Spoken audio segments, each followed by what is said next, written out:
You are Locked On Rams, your daily Los Angeles Rams podcast. Part of the Locked On Podcast Network, your team every day.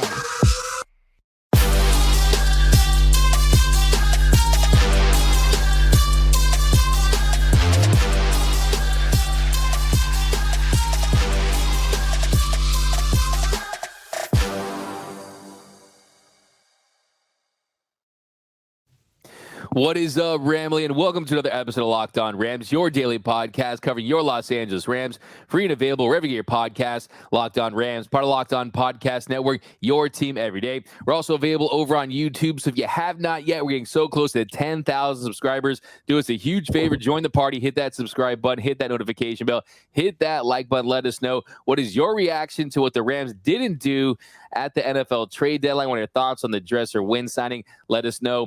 My name is Doug McCain. My friends call me D-Mac. You can follow me on the X and Instagram at DMac_LA. I've been covering LA sports for over a decade for SI, 24/7 Sports, Dodgers Nation. Now the Rams 4 Locked On. And as always, I'm joined by the Rams pre-half and post-game show host for the Rams flagship radio station, ESPN 710 LA. He's in his 8th season covering your Los Angeles Rams, the people's champ, Mr. Travis Rogers. You can follow him on X at Travis Rogers. And on today's show, where is Tutu Atwell? What happened to him? Why has he disappeared from the Rams offense? Why the Rams did nothing at the trade deadline, and thoughts on the 49ers getting Chase Young. We're going to start with the Rams quarterback situation and who they brought in. Was it the right move? But first, this episode of Locked On Rams is brought to you by Gametime.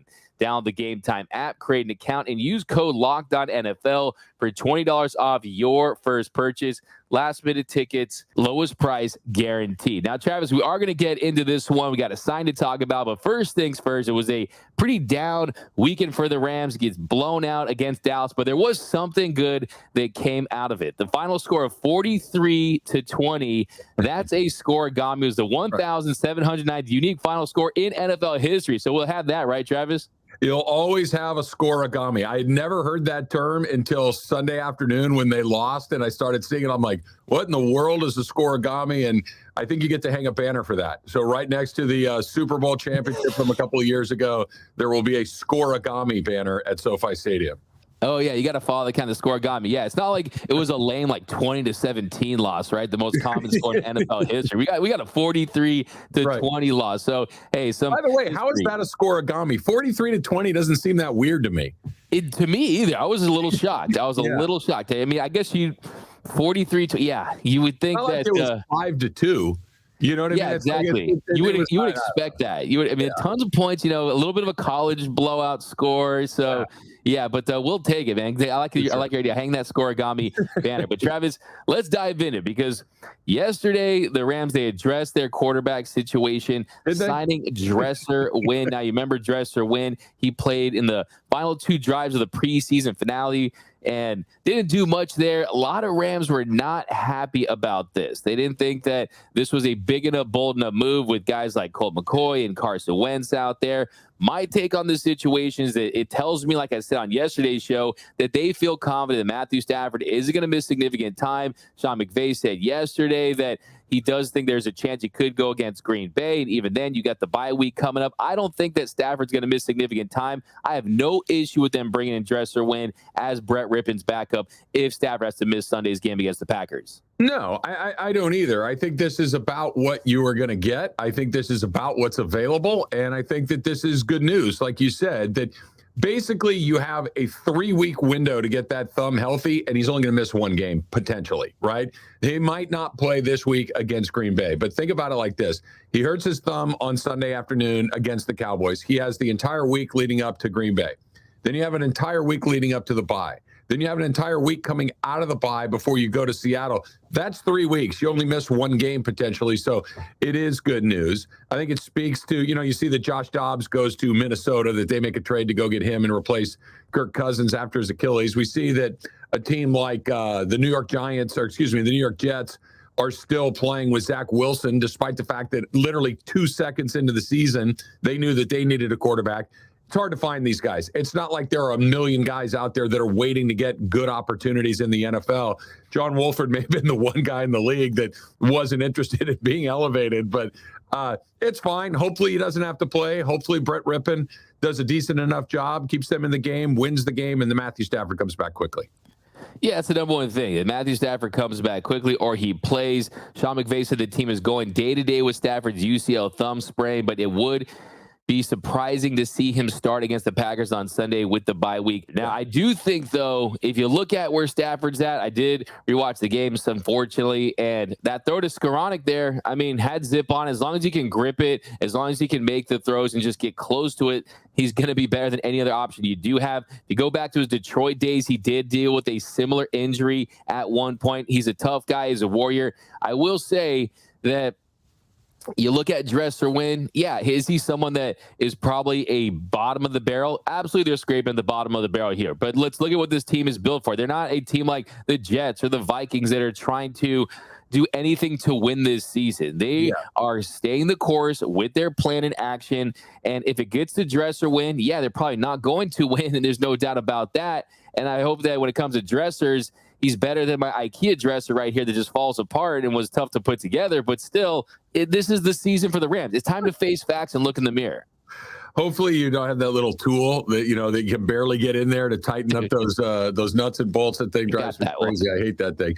Look, if Dresser Winn has to play, it doesn't matter. They're dead anyway. I mean, it's one of those things that I don't mean to be as fatalistic as all that. But if Brett Rippon has to play for a long period of time, that's it. It's just that this isn't super complicated. We can talk about how Dresser Winn was with the team in the preseason, and Brett Rippon has played in the NFL, and it's all true. And they're going to go out there and they're going to compete, and maybe you can get a little bit lucky and have a kind of a Baker Mayfield situation where he comes in and finds a way to win a couple of games down the stretch. But the difference is, Baker Mayfield was the number 1 overall pick. I know that it hasn't worked out where he's turned into Peyton Manning, but he was the number 1 overall pick for a reason. There's some underlying ability and traits there and just leadership ability and charisma that comes along with that Brett Rippon and Dresser Winn don't have. Matthew Stafford has it in buckets, right? But the question comes down to, if he can go, how effective will he be? Is 50% of Matthew Stafford better than 100% of Brett Rippon? I don't know. I don't know where that line is. I bet 80% is, maybe 75% is, but that's up to Sean McVay to figure out how limited he is and how unlimited Brett Rippon might be. But look, if Matthew Stafford doesn't play, it's over. I mean, it's over. It might be over with Matthew Stafford playing. I'll say it again. They're 3-5 with Matthew Stafford. So without him, what does it look like? The answer is not very good.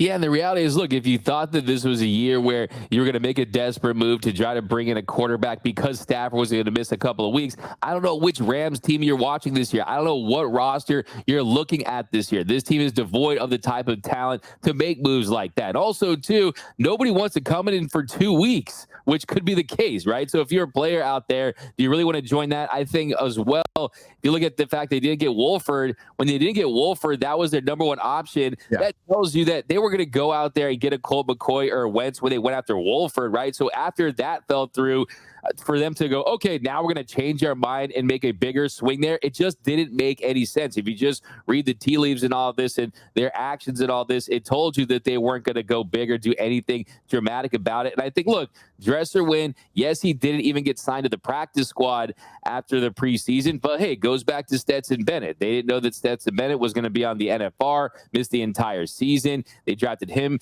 in the 4th round. That's looking like a miss at the moment. So that's another unforeseen circumstance. Yeah, no, the Bennett pick, here we are going into week 9 of the NFL season of his rookie years. It's a disaster.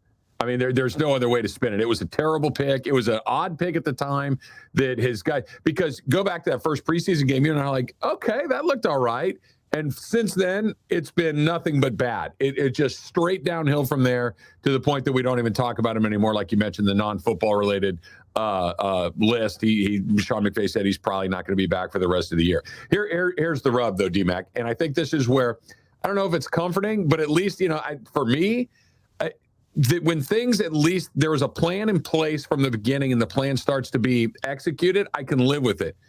Sean McVay and Les Snead knew that this team was going to go as Matthew Stafford did, and they decided not to put a viable backup quarterback on the roster. They knew that. This isn't a surprise. Then wait, Brett Rippon isn't the second coming of Dan Marino? Really? Oh no, what are we going to do? They know that. They were comfortable with this. Matthew Stafford's coming off a season where he missed a bunch of games. They knew that him missing time was a realistic possibility. And yet this was the contingency plan they put in place. Don't listen to what is said. Watch what they do. And this is the roster that they put together. And this was maybe not inevitable, but at least certainly possible. And here we are. And you're playing with Brett Rippon and hoping that Dresser Winn doesn't have to go into a game. Yeah, and I have zero issue with what they're doing here, because if you look at Matthew Stafford, it's about, if he can't get healthy now, you're not going to trade him because of the implications on the salary cap. You're not going to cut him or do anything ridiculous like that. So the only way you can have success in 2024 and 2025 is with the last couple of years of Stafford's career. You want to keep him healthy, and if he can't be healthy and play this year, losing with a Dresser winner, Brett Rippon's going to help him get a better draft pick, maybe a left tackle, to help him have success in a year where they can actually have a chance to win the Super Bowl, because that's what I'm about, is Lombardi trophies, not playoff appearances. But and so, in our next segment, Travis, though, we're going to talk about the trade deadline. And the Rams didn't do much. The 49ers did a lot, but I think that it could help the Rams in the long run. That's coming up next here on Locked On Rams. All right, D-Mac, our partners at eBay Motors have teamed up with Locked On Fantasy Football host Vinny Eiler to bring you some of the best fantasy picks each week all season long. So whether you're prepping for a daily draft or you're scouting the waiver wire, every week Vinny's going to provide you with players that are guaranteed to fit on your roster. So let's see who has picked out for us on this week's eBay's Guaranteed Fit Fantasy Pick of the Week. Let's go to Cleveland for this one.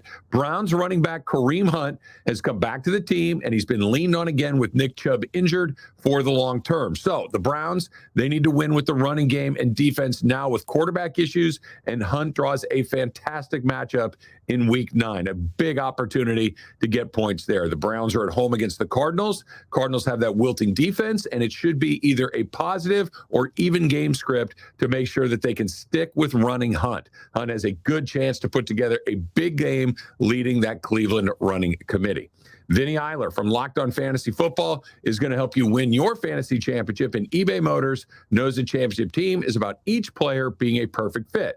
Same with your vehicle. With over 122 million parts for your number one ride or die, you can make sure that your ride runs running smoothly all the time. Brake kits, LED headlights, roof racks, bumpers, whatever your baby needs. eBay Motors, they've got it. And with eBay's Guaranteed Fit, it's guaranteed to fit your ride the first time, every time, or your money back. Plus, at these prices, you are burning rubber, not cash. So keep your ride or die alive at ebaymotors.com. eBay Guaranteed Fit, only available to U.S. customers. Eligible items only. Exclusions apply.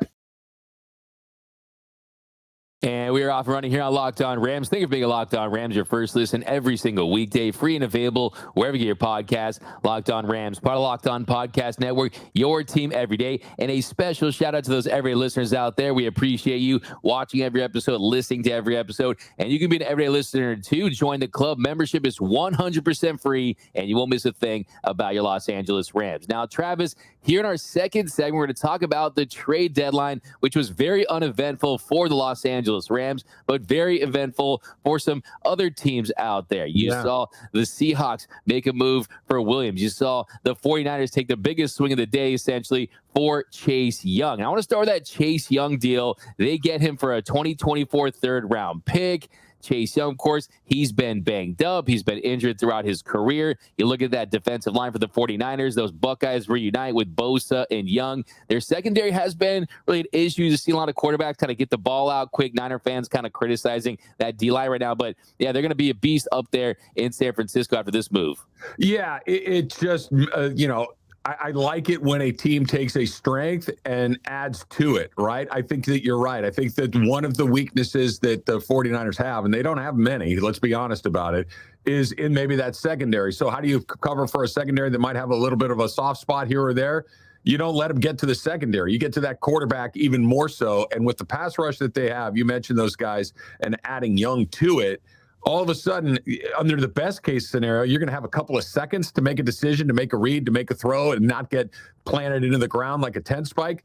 Good luck, right? And you're going to get a ton of single coverage. You can't double everybody. That's certainly not going to work. So I think it was an interesting move for the 49ers. They're obviously, they're kind of where the Rams were a few years ago, when all of a sudden it's like, look, we're close, but we can get a little better. We've got Aaron Donald, but we can get a little better. We got Leonard Floyd, but we can get a lot better. Let's go get Von Miller. They added a Hall of Fame caliber player, and he'll push them over the top. They win a Super Bowl. I think that's where the 49ers are. They added to an area of strength with more strength.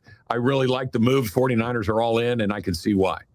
Yeah, and look, I see a lot of Rams fans out there frustrated because Chase Young was on their list as far as players you want to get, because that's a position of need. You definitely need help rushing the passer. Give Aaron Donald some help. There's no doubt about that. But let's also remember, this is a 3-5 team. This is a team that is not in a position to really make moves like this. And guess what? You can still get Chase Young in the offseason potentially. You can still sign him as a free agent. Now, I think it's funny, Travis, is, the fact they got him for that third-round pick had a lot to do with the fact that he's been unavailable due to injuries a lot. Isn't it funny how some of these guys on some of these bad teams, you go to a Super Bowl contender and they don't get injured as much? We saw that with Jalen Ramsey, CMC. I would not be shocked to see Chase Young just avoid injury and be productive for this 49ers team. Also, we'll say this. Look, they're going to do their damage in the offseason. You're going to see them go after a Danielle Hunter, potentially, a Burns, maybe even a Chase Young. I can guarantee you that they're going to address the edge rusher position. They're going to get Aaron Donald some help this offseason. Didn't happen at the deadline. I'm okay with that. You don't want to overspend. I always say you want to buy that Halloween candy today. The day after Halloween, right? Yeah, no, look, had they gone and picked up a player like Young, this is putting rims on an '07 Accord. Like, what are we doing, right? Like, you've seen that, like, well, okay, fine, and whatever, but you really need to do that? And that's kind of where the Rams are an '07 Accord right now. They're going to buy a nicer car this offseason. They got the money to spend. They've been putting it away. It's been making a nice little return. All these things, they're ready to go, but you don't go spend it now. This is a 3-5 team. This is a team that has multiple areas that need to be addressed, not one. This isn't we're a Von Miller away from going to the Super Bowl. This is if we added Chase Young, okay, cool. I mean, now what? You win 6 games instead of 4? And that's probably not even 2. You probably still win 4. Right? I get it. It's hard. It's difficult. The payoff is way down the road. I like that they were quiet. I think that this has been the plan. The Rams have been nothing but quiet from really the beginning of this year. If you go back to the draft, if you go back to the camp, they're just very methodical in going about what they wanted, and that they were quiet yesterday is no surprise at all. Yeah, and by the way, those rims are spinning on that Accord, though. Those rims are spinning. That's all that matters, right? Especially at the red light. But look, I think the only move that I was really focused on, we talked about it on yesterday's show, was the potential of bringing in a Jalen Johnson of the Chicago Bears. And they're not giving away the cornerbacks. The secondary, you're having to pay a premium for players like that. And there was talk that he was going to get traded to the Pittsburgh Steelers. That move fell through. It never transpired or materialized. If the Rams have gotten him, I'd have been fine with that, because you can extend him. You can find a way to keep him longer than this season. It was pretty clear that the Rams had indicated weeks leading up to this that unless they got offers for some of their players, maybe a Joe Noteboom, someone like that, that they were going to stay quiet. I have no issue with it. And how this also impacts the Rams is the best teams in their division got better. Teams that they still have on their schedule. They play the Seahawks on November 19th at home. So Leonard Williams, that Seahawks team has improved throughout the year. And then you got the 49ers week 18, last week of the season. We'll see if San Francisco has anything to play for. Shanahan has talked about playing his starters, even if they have things clinched, but you got to go up against Chase Young, Nick Bosa, that ferocious defensive line. And then there's the Cardinals, who trade away Josh Dobbs to the Minnesota Vikings. They're still ramping up Kyler Murray. We could see Clayton Tune. So their division has changed, and they're going to be seeing better talent with the Seahawks and the 49ers. The Cardinals going to be interesting to see if they do bring Kyler Murray back, and Josh Dobbs, who had done a really nice job for them this season, is now in Minnesota. And we talked about how the back half of the schedule is favorable for the Rams, but it just got a little tougher. Now, as far as this 49ers team, they're all in. Let's see if they can actually win the Super Bowl like the Rams did, right? Well, and that's the rub too, right? The Rams put all their chips in and it hit. They won the pot. They got the whole thing done. And I get it. Adding a player like Young is a big deal. The Seattle Seahawks, good, like you mentioned at the top of this, going in and getting a player like Williams is interesting as well. But both of those teams may have a fatal flaw, and it's at quarterback. Not that those guys are bad quarterbacks, but are they good enough? We've seen what it looks like when Brock Purdy has to have more on his plate. Doesn't look like it does when McCaffrey and Debo and Trent Williams and everybody else is healthy and ready to go. Now, they'll get those guys back. Geno Smith, you think you can win 4 playoff games with him? Okay, good luck with that. Matthew Stafford was the kind of the spine of that team that allowed them to go do these other things around the edges. I don't know if those other teams have the spines. Exactly. Do they have the spines? Do they have basically everything you need? Because Brock Purdy right now looking a little like a pumpkin at the moment. So we'll see. Because I know 49ers fans, I will say too, I had my Rams friends in the text saying, man, I was happy to see the 49ers fans sad after those 3 losses. Now they're happy again. They didn't even win a game and this and that. Let's see if they can win that Super Bowl. Because last time they won a Super Bowl, ER and Seinfeld and Friends, those were the number 1 shows in the country. Dumb and Dumber was the number 1 movie in theaters, a legendary movie right there. So it's been a while. Let's see if they can get it done like the Rams did, right? So you're saying there's a chance. So you're saying there's a chance. Classic, man. Pull up in the next year for Hollywood, we'll do the Harry and Lloyd. Harry. Yeah, we'll do the orange and blue. I'll definitely give it that. But coming up in our next segment, though, we're talking about Tutu Atwell. Tutu has disappeared since the return of Cooper Kupp. What is going on with Tutu this season? That's coming up next here on Locked On Rams. All right, so tonight there is a hockey game here in town, my favorite hockey team, the Anaheim Ducks, and I have not bought any tickets yet. I have not had a chance to go find my tickets, and sometimes that can create a little bit of an anxiety problem, right? You're like, oh my gosh, I want to go, but I don't have tickets. Gametime, the Gametime app. That way you don't have to worry when you're buying tickets to your next big event. Gametime is fast and easy. It's the best way to buy tickets for all your sports, music, comedy, and theater events near you. And the situation I'm in, killer last-minute deals, all-in prices. I'm going to get to see where I sit and got the best price guarantee. So Gametime takes the guesswork out of buying tickets. Plus, it's the only ticketing app that gives you complete peace of mind with your purchase. All-in prices show your total up front, so you're like, oh, that's pretty good. That's actually the price that you get. You know you're getting a great deal without hidden fees. So take the guesswork out of buying tickets with Gametime. Here's how you do it. You download the Gametime app, you create an account, and you use the code LOCKEDONNFL for $20 off your first purchase. That promo code is LOCKEDONNFL, LOCKEDONNFL, LOCKEDONNFL. Here's the order. Gametime app, create an account, use the code LOCKEDONNFL for $20 off your first purchase. Terms apply. Again, download the app, Gametime app, create the account, LOCKEDONNFL for $20 off. Go do it. See you at the game.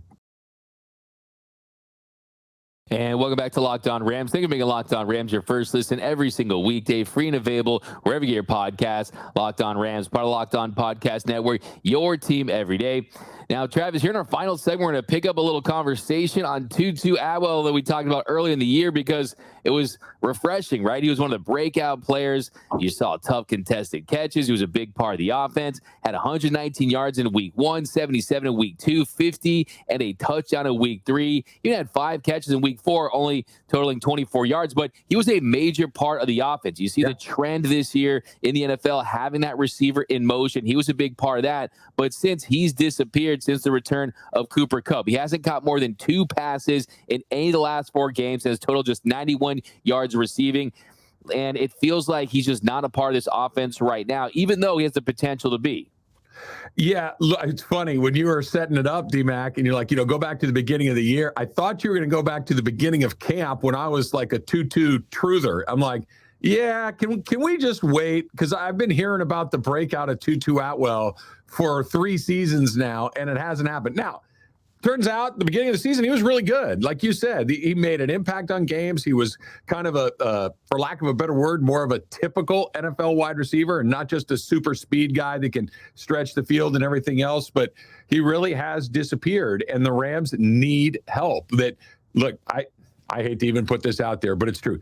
Cooper Kupp has not looked like Cooper Kupp the last 2 games. First 2 games with Puka, it was like, oh my gosh, we're going to get to do this for, 10, 12 games this season. This is amazing. To, okay, it's 1 bad game, to now 2 games in a row where both of them have been relatively quiet and haven't gotten into the end zone. So I would think that gives opportunities to others, right? That if guys like Puka and guys like Kupp are not able to get open or not able to do what you need to do, where's Tyler Higbee? Where's Tutu Atwell? Where are the opportunities for these guys? And it just simply hasn't happened. And I think there's a lot of things going on at once. One of them is that Sean McVay, as good of a coach as he is, I do think he gets a little stubborn at times in wanting to do it the way that he wants to do it, which means Kupp, which means Puka, which means going to those guys over and over again, even if necessarily it might not be the number one option. I think that you got to find a way to get Atwell involved. And I'll put these 2 guys together. I think Tyler Higbee has to be more involved. He has not had a good season. He got that contract extension. Let's go earn it. Let's go be a big part of it, because once or twice a year, it always seems to have a big Higbee day. Well, we're halfway through the season and we still haven't seen a big Higbee day. Now would be a very good time for one. Yeah, no, he needs to show up. I was thinking the other day, hey, if we're going to go more youth movement, give me more Davis Allen, see what we have in him. Give me the catch race and those strong hands. Now, I will say when it comes to Tutu Atwell, in the past, maybe you would say, oh, it's his fault. He's banged up. He's too skinny. He's not staying on the field. He's shown strong hands. He's shown the ability to get involved in the blocking game downfield. I think for me, it's a couple of factors. 1, Stafford's been injured, has been stepping to throws. The offensive line, 2, hasn't been able to step up and give him time to throw. But if you look at it, he's averaging 14.3 yards per catch. That shows you that deeper play ability. You see him on those deep digs, those out routes, but we're not seeing him on those vertical shots. And that's where he really is a true asset. I mean, look at the touchdown he got the other game. He had to steal that from Cooper Kupp. That wasn't intended for him. And if you look at in the NFL, according to True Media, Atwell has the highest inaccurate target rate of any wide receiver in the NFL at 23.4%. He's just one of 3 receivers with over 20%. So that tells you that it hasn't been getting the best throws headed his direction, and they need to find a way to get him to be a part of this offense once again. Yeah, they do. If I had to try to figure out why that number is as high as it is, my first instinct is to think that he's the 3rd option just about every single time. So by the time Stafford's getting, there's pressure, there's other things going on, and it's not his primary target. So that ball's coming out more out of duress than out of opportunity. Maybe that has something to do with it. But look, the Rams need to find offense. The Rams need to find an offensive line that is cohesive. The Rams need to keep the quarterback healthy. The Rams need to continue to run the ball. They need to throw it to Tutu. They need to get Tyler Higbee involved. They need to get better corner play. They need to get more pressure on the quarterback. There's not a one thing that they need to get done and everything snaps back together.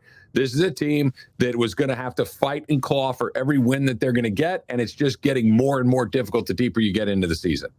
Exactly. And look, we're not asking him to be a number 1 receiver out there, Jamar Chase or C. Lamb. We're not asking him to be a Mary Swanson out there, right? Someone like that. It doesn't have to be that way. I just want to see him contribute and do what he's been doing. Find him on some screen passes. Just kind of get him in the rhythm of the offense, because he's a dynamic player that can truly help this team.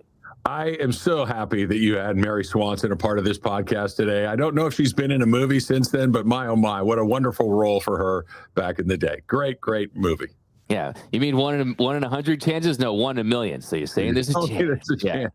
No, man, classic. But that's going to do it for this episode of Locked On Rams. My name is Doug McCain. You can follow me on X and Instagram at DMac_LA. And as always, you can follow the People's Champ, Mr. Travis Rogers, at Travis Rogers. And until next time, whose house is Locked On Rams house?